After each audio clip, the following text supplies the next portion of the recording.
how far will Colombia go at the World Cup? To the final. No. And win it. Semifinals. Maybe round 16 if lucky. I think easily we can make it to the semifinals if they have everything in place.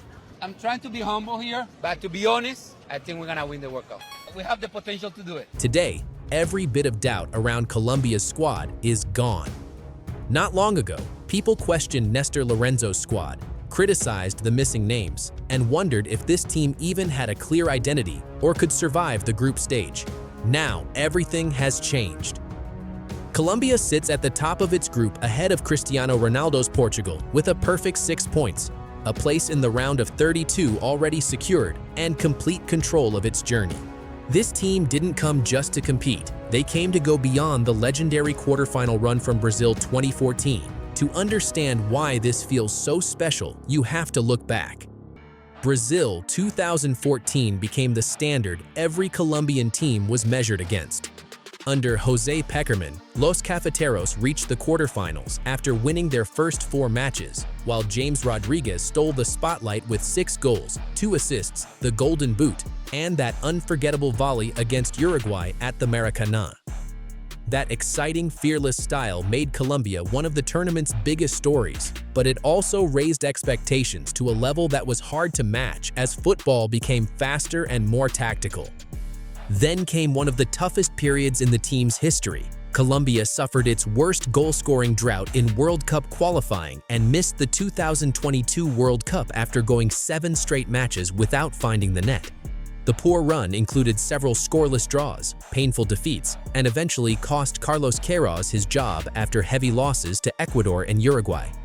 When qualifying ended, Colombia finished 6th with 23 points, just 1 point behind Peru for the playoff spot.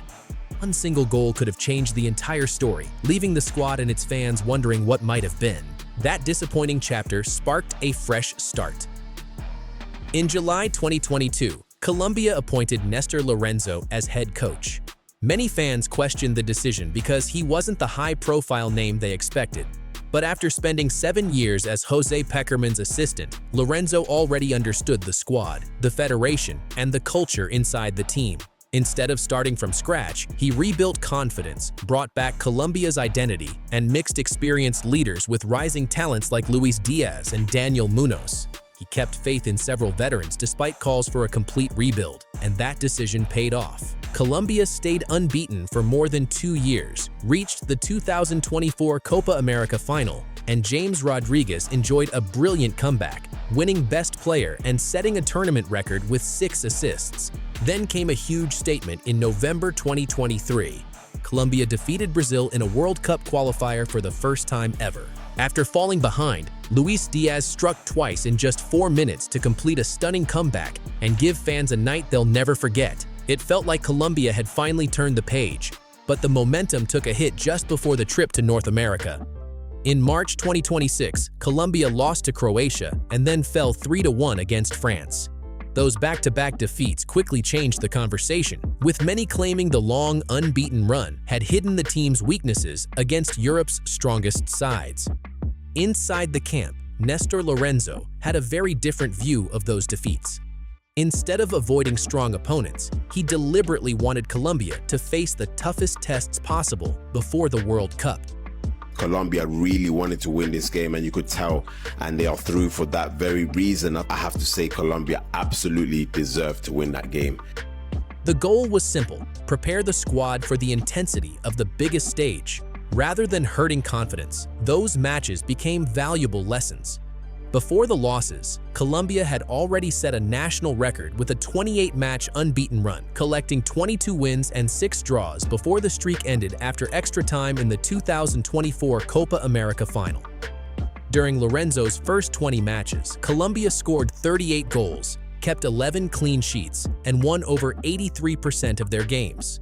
From the disappointment of missing Qatar to battling Europe's top teams, Colombia has built a stronger, more resilient identity, and now believes it can aim even higher than Brazil 2014. That confidence showed from the opening matches. Against Uzbekistan, Luis Diaz constantly stretched the defense by switching between the wing and central areas. creating space for teammates like John Mojica while also putting in important defensive work. He later produced a superb pass behind the back line, and against Congo, he curled a beautiful shot into the top corner. The goal was ruled offside, but the move still showed the quality Diaz has displayed throughout another outstanding season. Watch Daniel Munoz closely. He starts out wide, waits for the right moment, then explodes into space like a striker. His timing is outstanding.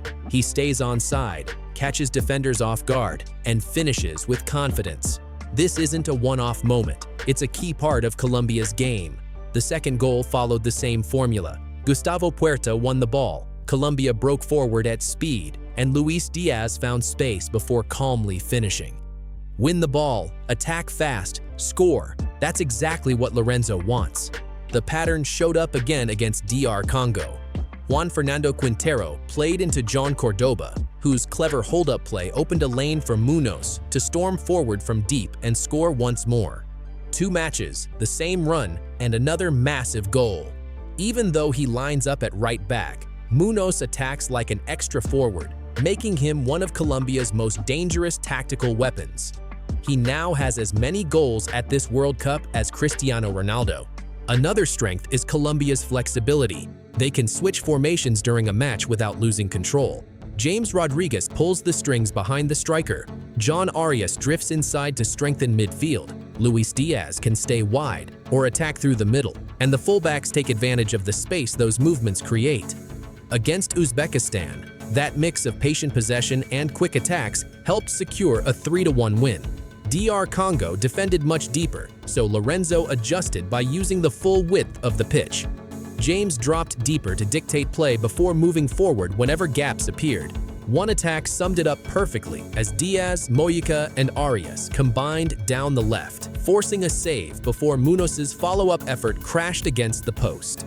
In the first half, Colombia took complete control. They outshot DR Congo 14-2, completed more than twice as many passes, and dominated the aerial battles. Goalkeeper Lionel Mpasi was forced into 5 saves in the opening 20 minutes, the most by a keeper at that stage of a World Cup match since 1998. The goal hadn't arrived yet, but Colombia was firmly in charge. Gustavo Puerta was everywhere. The young midfielder played with remarkable composure, helping start attacks, winning the ball back, pressing aggressively, and driving the team forward. Against Congo, he completed 47 of 51 passes with 92% accuracy, won 7 duels, made 2 recoveries, wasn't dribbled past, and finished with 5 shots, including 2 on target. After another impressive display, it's clear why he's becoming such an important part of Lorenzo's system. With Jefferson Lerma covering behind him, Puerta has the freedom to influence the game all over the pitch. As Congo continued to hold firm, Nestor Lorenzo made the game's biggest tactical change. He introduced Juan Fernando Quintero and John Cordoba, giving Colombia a completely different attacking threat. Cordoba occupied the center backs, while Quintero found pockets of space and did what he does best, unlock the defense with one clever pass. That moment finally broke the deadlock as Munoz burst through to score. After taking the lead, Colombia didn't slow down. They kept attacking and showed they were determined to finish the job. Luis Diaz found the net twice, but both goals were ruled out. Even so, Nestor Lorenzo's decisions continue to pay off. He placed his trust in Gustavo Puerta, gave James Rodriguez the freedom to move into central areas, turned Daniel Munoz into a constant attacking weapon, and relied on Diaz to contribute all over the pitch. When Colombia needed a spark, Lorenzo changed 2 starters and reshaped the attack instead of waiting. His system is built around each player's strengths, and it's working. That aggressive approach also relies on brave defending. With Colombia pushing high up the field, Davinson Sanchez plays a crucial role by covering the space whenever Munoz charges forward. He keeps the back line organized and helps the team maintain pressure instead of dropping deep. Behind him, Camilo Vargas protects the area behind the defense and controls the penalty box. After facing criticism earlier in the tournament, he answered with a crucial late save against DR Congo before confidently collecting the final cross to seal an important victory. Colombia's World Cup campaign couldn't have started much better. Victories over Uzbekistan 3-1 and DR Congo 1-0 earned 6 points, 4 goals, and a place in the knockout stage. Since Brazil 2014, Colombia have won 8 of their last 11 World Cup matches. They reached the quarterfinals in 2014, pushed England to penalties in 2018, and after an 8-year wait, they've returned by winning their first 2 games. Now they can face Portugal with no pressure over qualification and a chance to finish top of the group. Luis Diaz has been one of the standout performers. He arrived after an outstanding club season and has already produced a goal and an assist at this World Cup. Whether taking on defenders out wide or cutting inside, he constantly creates problems. His movement also opens space for Daniel Munoz, who has become one of the tournament's biggest surprises. Fresh off a strong club campaign, the attacking right-back has scored twice in his first 2 World Cup matches and continues to be one of Lorenzo's most dangerous weapons.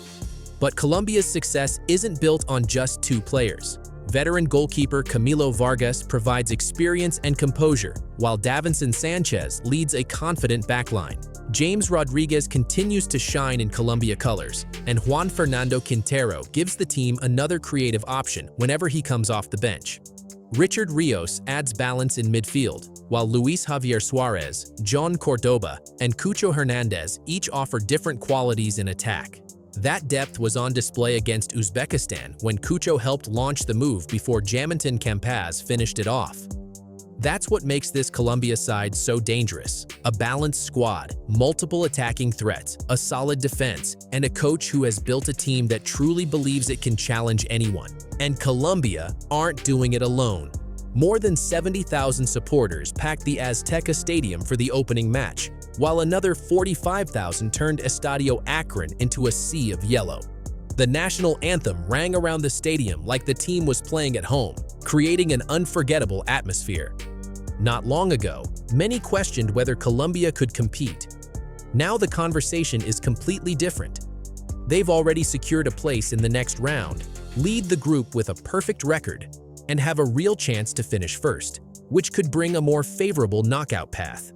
The ambition is clear. They want to go beyond the famous Brazil 2014 run. With this confidence, this squad, and this support behind them, Colombia have shown they can challenge any opponent on football's biggest stage. If you enjoyed this video, make sure to like, subscribe, and share it with every Colombia fan you know. And let me know your prediction in the comments. How far do you think Colombia will go at this World Cup?